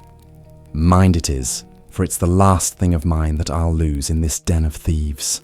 Well, Mr. Holmes, you'll excuse my troubling you about such a trifle. I think it's well worth troubling about. Why, you look very serious over it. How do you explain it? I just don't attempt to explain it. It seems the very maddest, queerest thing that ever happened to me. The queerest, perhaps, said Holmes thoughtfully. What do you make of it yourself? Well, I don't profess to understand it yet. This case of yours is very complex, Sir Henry. When taken in conjunction with your uncle's death, I am not sure that of all the 500 cases of capital importance which I have handled, there is one which cuts so deep. But we hold several threads in our hands, and the odds are that one or other of them guides us to the truth. We may waste time in following the wrong one, but sooner or later we must come upon the right. We had a pleasant luncheon in which little was said of the business which had brought us together. It was in the private sitting room to which we afterwards repaired that Holmes asked Baskerville what were his intentions. To go to Baskerville Hall. And when? At the end of the week. On the whole, said Holmes, I think that your decision is a wise one. I have ample evidence that you are being dogged in London, and amid the millions of this great city, it is difficult to discover who these people are, or what their object can be. If their intentions are evil, they might do you a mischief, and we should be powerless to prevent it. You did not know, Dr. Mortimer, that you were followed this morning from my house. Dr. Mortimer started violently. Followed? By whom? That, unfortunately, is what I cannot tell you. Have you among your neighbours or acquaintances on Dartmoor any man with a black, full beard? No, or let me see, why yes. Barrymore, Sir Charles's butler, is a man with a full, black beard. Ha! Where is Barrymore? He is in charge of the hall. We had best ascertain if he is really there, or if by any possibility he might be in London. How can you do that? Give me a telegraph form. Is all ready for Sir Henry? That will do. Address to Mr. Barrymore, Baskerville Hall. What is the nearest telegraph office? Grimpen. Very good. We will send a second wire to the postmaster, Grimpen. Telegram to Mr. Barrymore to be delivered into his own hand. If absent, please return wire to Sir Henry Baskerville, Northumberland Hotel. That should let us know before evening whether Barrymore is at his post in Devonshire or not. That's so, said Baskerville. By the way, Dr. Mortimer, who is this Barrymore anyhow? He is the son of the old caretaker who is dead. They have looked after the hall for 4 generations now. So far as I know, he and his wife are as respectable a couple as any in the county. At the same time, said Baskerville, it's clear enough that so long as there are none of the family at the hall, these people have a mighty fine home and nothing to do. That is true. Did Barrymore profit at all by Sir Charles's will? Asked Holmes. He and his wife had £500 each. Ha! Did they know that they would receive this? Yes, Sir Charles was very fond of talking about the provisions of his will. That is very interesting. I hope, said Dr. Mortimer, that you do not look with suspicious eyes upon everyone who received a legacy from Sir Charles, for I also had £1,000 left to me. Indeed. And anyone else? There were many insignificant sums to individuals and a large number of public charities. The residue all went to Sir Henry. And how much was the residue? £740,000. Holmes raised his eyebrows in surprise. I had no idea that so gigantic a sum was involved, said he. Sir Charles had the reputation of being rich, but we did not know how very rich he was, until we came to examine his securities. The total value of the estate was close on to £1 million. Dear me, it is a stake for which a man might well play a desperate game. And one more question, Dr. Mortimer.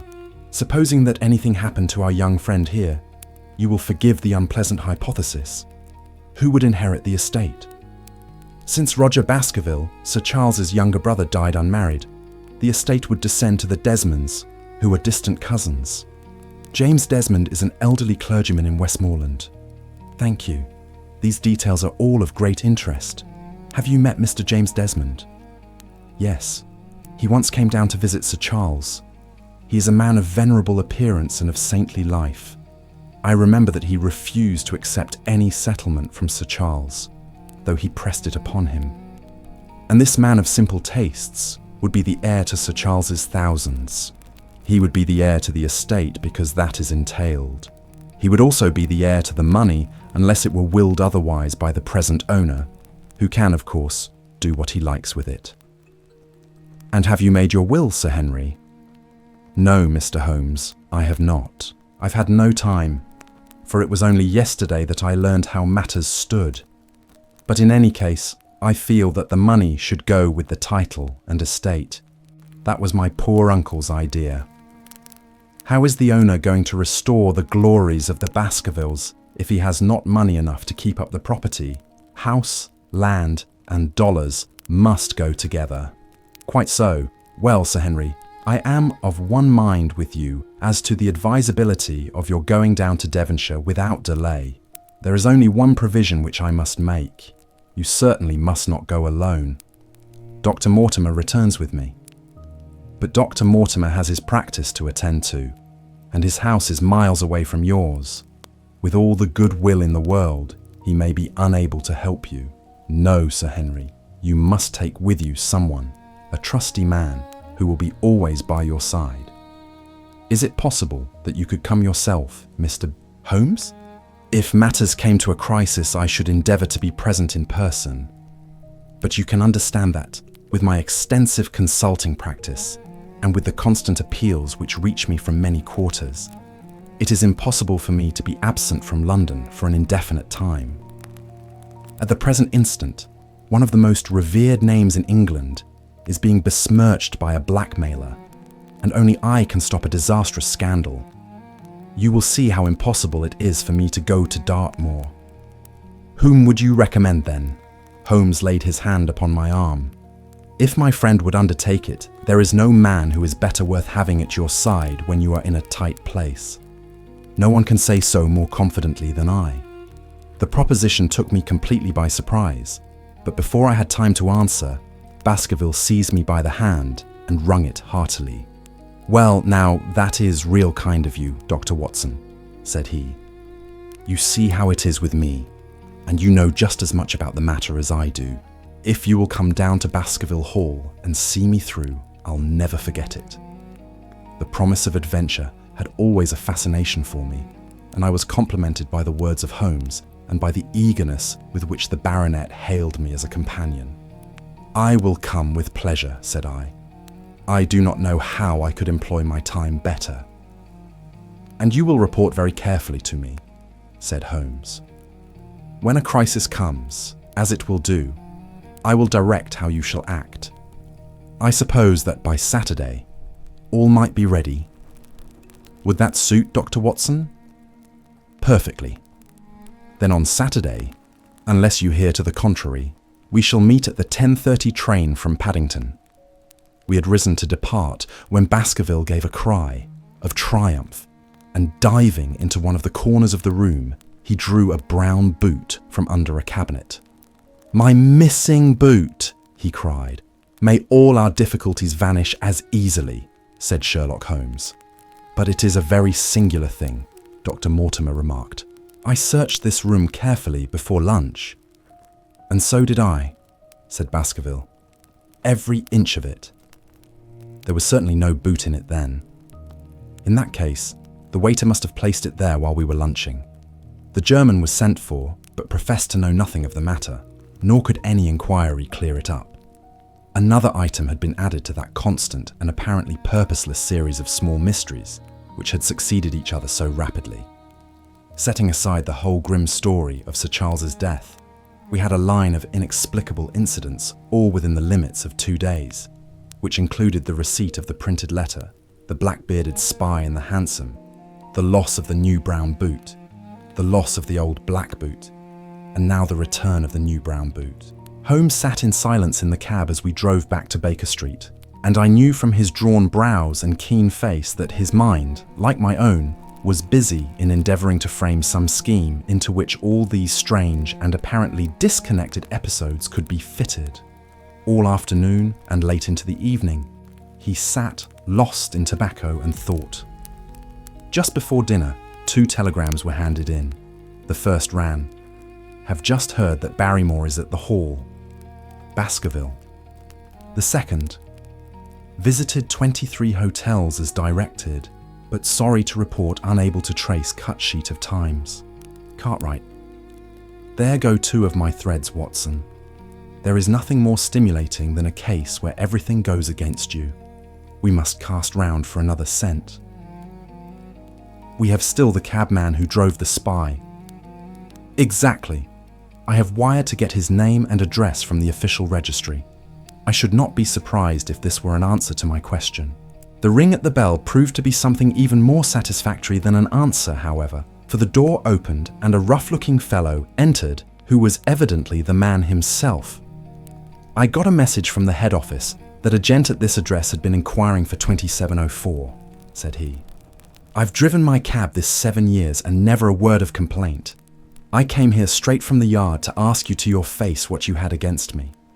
I have nothing in the world against you, my good man, said Holmes. On the contrary, I have half a sovereign for you if you will give me a clear answer to my questions. Well, I've had a good day and no mistake, said the cabman with a grin. What was it you wanted to ask, sir? First of all, your name and address, in case I want you again. John Clayton, 3 Turpey Street, the Borough. My cab is out of Shipley's Yard, near Waterloo Station. Sherlock Holmes made a note of it. Now, Clayton, tell me all about the fare who came and watched this house at 10 o'clock this morning, and afterwards followed the 2 gentlemen down Regent Street. The man looked surprised and a little embarrassed. Why, there's no good my telling you things, for you seem to know as much as I do already, said he. The truth is that the gentleman told me that he was a detective, and that I was to say nothing about him to anyone. My good fellow, this is a very serious business, and you may find yourself in a pretty bad position if you try to hide anything from me. You say that your fare told you that he was a detective. Yes, he did. When did he say this? When he left me. Did he say anything more? He mentioned his name. Holmes cast a swift glance of triumph at me. Oh, he mentioned his name, did he? That was imprudent. What was the name that he mentioned? His name, said the cabman, was Mr. Sherlock Holmes. Never have I seen my friend more completely taken aback than by the cabman's reply. For an instant he sat in silent amazement. Then he burst into a hearty laugh. A touch, Watson. An undeniable touch, said he. I feel a foil as quick and supple as my own. He got home upon me very prettily that time. So his name was Sherlock Holmes, was it? Yes, sir, that was the gentleman's name. Excellent. Tell me where you picked him up and all that occurred. He hailed me at 9:30 in Trafalgar Square. He said that he was a detective, and he offered me 2 guineas if I would do exactly what he wanted all day and ask no questions. I was glad enough to agree. First, we drove down to the Northumberland Hotel and waited there until 2 gentlemen came out and took a cab from the rank. We followed their cab until it pulled up somewhere near here. This very door, said Holmes. Well, I couldn't be sure of that, but I dare say my fare knew all about it. We pulled up halfway down the street and waited an hour and a half. Then the 2 gentlemen passed us, walking, and we followed down Baker Street and along. I know, said Holmes, until we got 3/4 down Regent Street. Then my gentleman threw up the trap, and he cried that I should drive right away to Waterloo Station, as hard as I could go. I whipped up the mare, and we were there under the 10 minutes. Then he paid up his 2 guineas, like a good one, and away he went into the station. Only just as he was leaving, he turned round and he said, "It might interest you to know that you have been driving Mr. Sherlock Holmes. That's how I come to know the name." "I see. And you saw no more of him?" "Not after he went into the station." "And how would you describe Mr. Sherlock Holmes?" The cabman scratched his head. Well, he wasn't altogether such an easy gentleman to describe. I'd put him at 40 years of age, and he was of a middle height, 2 or 3 inches shorter than you, sir. He was dressed like a toff, and he had a black beard, cut square at the end, and a pale face. I don't know as I could say more than that. Colour of his eyes? No, I can't say that. Nothing more that you can remember? No, sir, nothing. Well then, here is your half-sovereign. There's another one waiting for you, if you can bring any more information. Good night. Good night, sir, and thank you. John Clayton departed chuckling, and Holmes turned to me with a shrug of his shoulders and a rueful smile. Snap goes our third thread, and we end where we began, said he. The cunning rascal. He knew our number, knew that Sir Henry Baskerville had consulted me, spotted who I was in Regent Street, conjectured that I had got the number of the cab and would lay my hands on the driver, and so sent back this audacious message. I tell you, Watson, this time we have got a foeman who is worthy of our steel. I've been checkmated in London. I can only wish you better luck in Devonshire. But I'm not easy in my mind about it.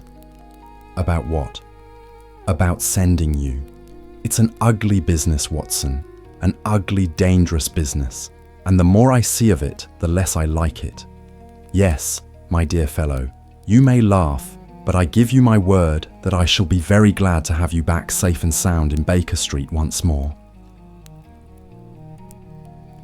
Chapter 6. Baskerville Hall. Sir Henry. Baskerville and Dr. Mortimer were ready upon the appointed day, and we started as arranged for Devonshire. Mr. Sherlock Holmes drove with me to the station and gave me his last parting injunctions and advice. I will not bias your mind by suggesting theories or suspicions, Watson, said he. I wish you simply to report facts in the fullest possible manner to me, and you can leave me to do the theorizing. What sort of facts? I asked.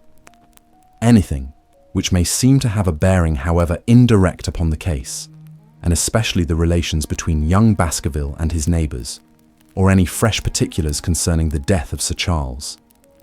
I have made some inquiries myself in the last few days, but the results have, I fear, been negative. One thing only appears to be certain, and that is that Mr. James Desmond, who is the next heir, is an elderly gentleman of a very amiable disposition, so that this persecution does not arise from him. I really think that we may eliminate him entirely from our calculations. There remain the people who will actually surround Sir Henry Baskerville upon the moor. Would it not be well in the first place to get rid of this Barrymore couple? By no means. You could not make a greater mistake. If they are innocent, it would be a cruel injustice, and if they are guilty, we should be giving up all chance of bringing it home to them. No, we will preserve them upon our list of suspects. Then there is a groom at the Hall, if I remember right. There are 2 moorland farmers.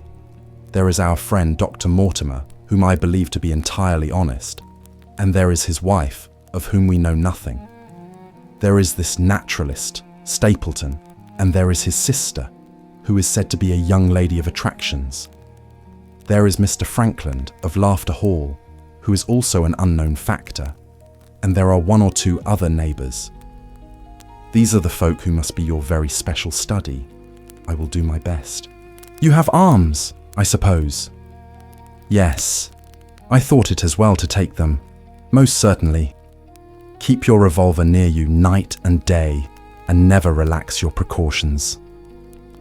Our friends had already secured a first-class carriage and were waiting for us upon the platform. No, we have no news of any kind, said Dr. Mortimer in answer to my friend's questions. I can swear to one thing, and that is that we have not been shadowed during the last 2 days. We have never gone out without keeping a sharp watch, and no one could have escaped our notice. You have always kept together, I presume, except yesterday afternoon. I usually give up one day to pure amusement when I come to town, so I spent it at the Museum of the College of Surgeons, and I went to look at the folk in the park, said Baskerville. But we had no trouble of any kind. It was imprudent all the same, said Holmes, shaking his head and looking very grave. I beg, Sir Henry, that you will not go about alone. Some great misfortune will befall you if you do. Did you get your other boot? No, sir, it is gone forever. Indeed, that is very interesting. Well, goodbye, he added as the train began to glide down the platform. Bear in mind, Sir Henry, one of the phrases in that queer old legend which Dr. Mortimer has read to us, and avoid the moor in those hours of darkness when the powers of evil are exalted. I looked back at the platform when we had left it far behind, and saw the tall, austere figure of Holmes standing motionless and gazing after us. The journey was a swift and pleasant one, and I spent it in making the more intimate acquaintance of my two companions and in playing with Dr. Mortimer's spaniel. In a very few hours the brown earth had become ruddy, the brick had changed to granite, and red cows grazed in well-hedged fields where the lush grasses and more luxuriant vegetation spoke of a richer, if a damper, climate. Young Baskerville stared eagerly out of the window and cried aloud with delight as he recognized the familiar features of the Devon scenery. I've been over a good part of the world since I left it, Dr. Watson, said he, but I have never seen a place to compare with it. I never saw a Devonshire man who did not swear by his county, I remarked. It depends upon the breed of men quite as much as on the county, said Dr. Mortimer. A glance at our friend here reveals the rounded head of the Celt, which carries inside it the Celtic enthusiasm and power of attachment. Poor Sir Charles's head was of a very rare type, half Gaelic, half Ivernian in its characteristics. But you were very young when you last saw Baskerville Hall, were you not? I was a boy in my teens at the time of my father's death and had never seen the hall, for he lived in a little cottage on the south coast. Thence I went straight to a friend in America. I tell you, it is all as new to me as it is to Dr. Watson, and I'm as keen as possible to see them more. Are you? Then your wish is easily granted, for there is your first sight of the moor, said Dr. Mortimer, pointing out of the carriage window. Over the green squares of the fields and the low curve of a wood there rose in the distance a grey, melancholy hill, with a strange, jagged summit, dim and vague in the distance, like some fantastic landscape in a dream. Baskerville sat for a long time, his eyes fixed upon it, and I read upon his eager face how much it meant to him, this first sight of that strange spot where the men of his blood had held sway so long and left their marks so deep. There he sat, with his tweed suit and his American accent, in the corner of a prosaic railway carriage, and yet as I looked at his dark and expressive face, I felt more than ever how true a descendant he was of that long line of high-blooded, fiery, and masterful men. There were pride, valour, and strength in his thick brows, his sensitive nostrils, and his large hazel eyes. If on that forbidding moor a difficult and dangerous quest should lie before us, this was at least a comrade for whom one might venture to take a risk with the certainty that he would bravely share it. The train pulled up at a small wayside station, and we all descended. Outside, beyond the low white fence, a wagonette with a pair of cobs was waiting. Our coming was evidently a great event, for station master and porters clustered round us to carry out our luggage. It was a sweet, simple country spot, but I was surprised to observe that by the gate there stood two soldierly men in dark uniforms, who leaned upon their short rifles and glanced keenly at us as we passed. The coachman, a hard-faced, gnarled little fellow, saluted Sir Henry Baskerville, and in a few minutes we were flying swiftly down the broad white road. Rolling pasture lands curved upward on either side of us, and old gabled houses peeped out from amid the thick green foliage. But behind the peaceful and sunlit countryside, there rose ever, dark against the evening sky, the long gloomy curve of the moor, broken by the jagged and sinister hills. The wagonette swung round into a side road, and we curved upward through deep lanes worn by centuries of wheels, high banks on either side, heavy with dripping moss and fleshy heart's tongue ferns. Bronzing bracken and mottled bramble gleamed in the light of the sinking sun. Still steadily rising, we passed over a narrow granite bridge and skirted a noisy stream which gushed swiftly down, foaming and roaring amid the grey boulders. Both road and stream wound up through a valley dense with scrub oak and fir. At every turn, Baskerville gave an exclamation of delight, looking eagerly about him and asking countless questions. To his eyes all seemed beautiful, but to me a tinge of melancholy lay upon the countryside, which bore so clearly the mark of the waning year. Yellow leaves carpeted the lanes and fluttered down upon us as we passed. The rattle of our wheels died away as we drove through drifts of rotting vegetation. Sad gifts, as it seemed to me, for nature to throw before the carriage of the returning heir of the Baskervilles. "Hallo!" cried Dr. Mortimer. "What is this?" A steep curve of heath-clad land, an outlying spur of the moor, lay in front of us. On the summit, hard and clear, like an equestrian statue upon its pedestal, was a mounted soldier, dark and stern, his rifle poised ready over his forearm. He was watching the road along which we travelled. "What is this, Perkins?" asked Dr. Mortimer. Our driver half turned in his seat. "There's a convict escaped from Princetown, sir. He's been out 3 days now, and the warders watch every road and every station, but they've had no sight of him yet. The farmers about here don't like it, sir, and that's a fact." "Well, I understand that they get £5 if they can give information." "Yes, sir, but the chance of £5 is but a poor thing compared to the chance of having your throat cut. You see, it isn't like any ordinary convict. This is a man that would stick at nothing." "Who is he then?" "It is Selden, the Notting Hill murderer." I remembered the case well, for it was one in which Holmes had taken an interest on account of the peculiar ferocity of the crime and the wanton brutality which had marked all the actions of the assassin. The commutation of his death sentence had been due to some doubts as to his complete sanity, so atrocious was his conduct. Our wagonette had topped a rise, and in front of us rose the huge expanse of the moor, mottled with gnarled and craggy cairns and tors. A cold wind swept down from it and set us shivering. Somewhere there, on that desolate plain, was lurking this fiendish man, hiding in a burrow like a wild beast, his heart full of malignancy against the whole race which had cast him out. It needed but this to complete the grim suggestiveness of the barren waste, the chilling wind and the darkling sky. Even Baskerville fell silent and pulled his overcoat more closely around him. We had left the fertile country behind and beneath us.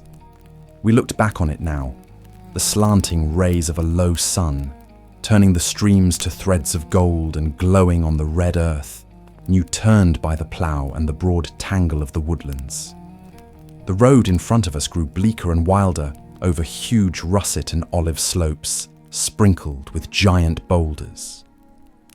Now and then we passed a moorland cottage, walled and roofed with stone, with no creeper to break its harsh outline. Suddenly we looked down into a cup-like depression, patched with stunted oaks and firs, which had been twisted and bent by the fury of years of storm. 2 high, narrow towers rose over the trees. The driver pointed with his whip. "Baskerville Hall," said he. Its master had risen and was staring with flushed cheeks and shining eyes. A few minutes later we had reached the lodge gates, a maze of fantastic tracery in wrought iron, with weather-bitten pillars on either side, blotched with lichens, and surmounted by the boar's heads of the Baskervilles. The lodge was a ruin of black granite and bared ribs of rafters, but facing it was a new building, half constructed, the first fruit of Sir Charles's South African gold. Through the gateway, we passed into the avenue, where the wheels were again hushed amid the leaves, and the old trees shot their branches in a sombre tunnel over our heads. Baskerville shuddered as he looked up the long, dark drive to where the house glimmered like a ghost at the farther end. "Was it here?" he asked in a low voice. No, the yew alley is on the other side." The young heir glanced round with a gloomy face. "It's no wonder my uncle felt as if trouble were coming on him in such a place as this," said he. "It's enough to scare any man. I'll have a row of electric lamps up here inside of 6 months, and you won't know it again, with 1,000 candle-power Swan and Edison right here in front of the hall door." The avenue opened into a broad expanse of turf, and the house lay before us. In the fading light, I could see that the centre was a heavy block of building from which a porch projected. The whole front was draped in ivy, with a patch clipped bare here and there where a window or a coat of arms broke through the dark veil. From this central block rose the twin towers, ancient, crenellated, and pierced with many loopholes. To right and left of the turrets were more modern wings of black granite. A dull light shone through heavy, mullioned windows, and from the high chimneys which rose from the steep, high-angled roof, there sprang a single black column of smoke. "Welcome, Sir Henry. Welcome to Baskerville Hall." A tall man had stepped from the shadow of the porch to open the door of the wagonette. The figure of a woman was silhouetted against the yellow light of the hall. She came out and helped the man to hand down our bags. "You don't mind my driving straight home, Sir Henry," said Dr. Mortimer. "My wife is expecting me." "Surely you will stay and have some dinner." "No, I must go. I shall probably find some work awaiting me. I would stay to show you over the house, but Barrymore will be a better guide than I. Goodbye, and never hesitate night or day to send for me if I can be of service." The wheels died away down the drive, while Sir Henry and I turned into the hall, and the door clanged heavily behind us. It was a fine apartment in which we found ourselves, large, lofty, and heavily raftered with huge balks of age-blackened oak. In the great old-fashioned fireplace behind the high iron dogs, a log fire crackled and snapped. Sir Henry and I held out our hands to it, for we were numb from our long drive. Then we gazed round us at the high, thin window of old stained glass, the oak panelling, the stags' heads, the coats of arms upon the walls, all dim and sombre in the subdued light of the central lamp. "It's just as I imagined it," said Sir Henry. "Is it not the very picture of an old family home? To think that this should be the same hall in which for 500 years my people have lived. It strikes me solemn to think of it." I saw his dark face lit up with a boyish enthusiasm as he gazed about him. The light beat upon him where he stood, but long shadows trailed down the walls and hung like a black canopy above him. Barrymore had returned from taking our luggage to our rooms. He stood in front of us now, with the subdued manner of a well-trained servant. He was a remarkable-looking man, tall, handsome, with a square black beard and pale, distinguished features. "Would you wish dinner to be served at once, sir?" "Is it ready?" "In a very few minutes, sir. You will find hot water in your rooms. My wife and I will be happy, Sir Henry, to stay with you until you have made your fresh arrangements, but you will understand that under the new conditions, this house will require a considerable staff." "What new conditions?" "I only meant, sir, that Sir Charles led a very retired life, and we were able to look after his wants. You would, naturally, wish to have more company, and so you will need changes in your household." "Do you mean that your wife and you wish to leave?" "Only when it is quite convenient to you, sir." "But your family have been with us for several generations, have they not? I should be sorry to begin my life here by breaking an old family connection." I seemed to discern some signs of emotion upon the butler's white face. "I feel that also, sir, and so does my wife. But to tell the truth, sir, we were both very much attached to Sir Charles, and his death gave us a shock and made these surroundings very painful to us. I fear that we shall never again be easy in our minds at Baskerville Hall. But what do you intend to do?" "I have no doubt, sir, that we shall succeed in establishing ourselves in some business. Sir Charles's generosity has given us the means to do so. And now, sir, perhaps I had best show you to your rooms." A square balustraded gallery ran round the top of the old hall, approached by a double stair. From this central point, 2 long corridors extended the whole length of the building, from which all the bedrooms opened. My own was in the same wing as Baskerville's and almost next door to it. These rooms appeared to be much more modern than the central part of the house, and the bright paper and numerous candles did something to remove the somber impression which our arrival had left upon my mind. But the dining room, which opened out of the hall, was a place of shadow and gloom. It was a long chamber with a step separating the dais where the family sat from the lower portion reserved for their dependents. At one end, a minstrel's gallery overlooked it. Black beams shot across above our heads, with a smoke-darkened ceiling beyond them. With rows of flaring torches to light it up, and the colour and rude hilarity of an old-time banquet, it might have softened. But now, when two black-clothed gentlemen sat in the little circle of light thrown by a shaded lamp, one's voice became hushed, and one's spirit subdued. A dim line of ancestors, in every variety of dress, from the Elizabethan knight to the buck of the Regency, stared down upon us and daunted us by their silent company. We talked little, and I for one was glad when the meal was over and we were able to retire into the modern billiard room and smoke a cigarette. "My word, it isn't a very cheerful place," said Sir Henry. "I suppose one can tone down to it, but I feel a bit out of the picture at present. I don't wonder that my uncle got a little jumpy if he lived all alone in such a house as this. However, if it suits you, we will retire early tonight, and perhaps things may seem more cheerful in the morning." I drew aside my curtains before I went to bed and looked out from my window. It opened upon the grassy space which lay in front of the hall door. Beyond, two copses of trees moaned and swung in a rising wind. A half-moon broke through the rifts of racing clouds. In its cold light, I saw beyond the trees a broken fringe of rocks and the long, low curve of the melancholy moor. I closed the curtain, feeling that my last impression was in keeping with the rest, and yet it was not quite the last. I found myself weary and yet wakeful, tossing restlessly from side to side, seeking for the sleep which would not come. Far away, a chiming clock struck out the quarters of the hours, but otherwise a deathly silence lay upon the old house. And then, suddenly, in the very dead of the night, there came a sound to my ears, clear, resonant, and unmistakable. It was the sob of a woman, the muffled, strangling gasp of one who is torn by an uncontrollable sorrow. I sat up in bed and listened intently. The noise could not have been far away and was certainly in the house. For half an hour I waited with every nerve on the alert, but there came no other sound save the chiming clock and the rustle of the ivy on the wall. You have just finished listening to the first part of Sherlock Holmes, The Hound of the Baskervilles. Clues have emerged, but the truth remains hidden deep within the Devonshire mist. Please continue with video 2 to discover the new developments, where the story begins to grow more dangerous and the shadow of the mysterious Hound draws ever closer.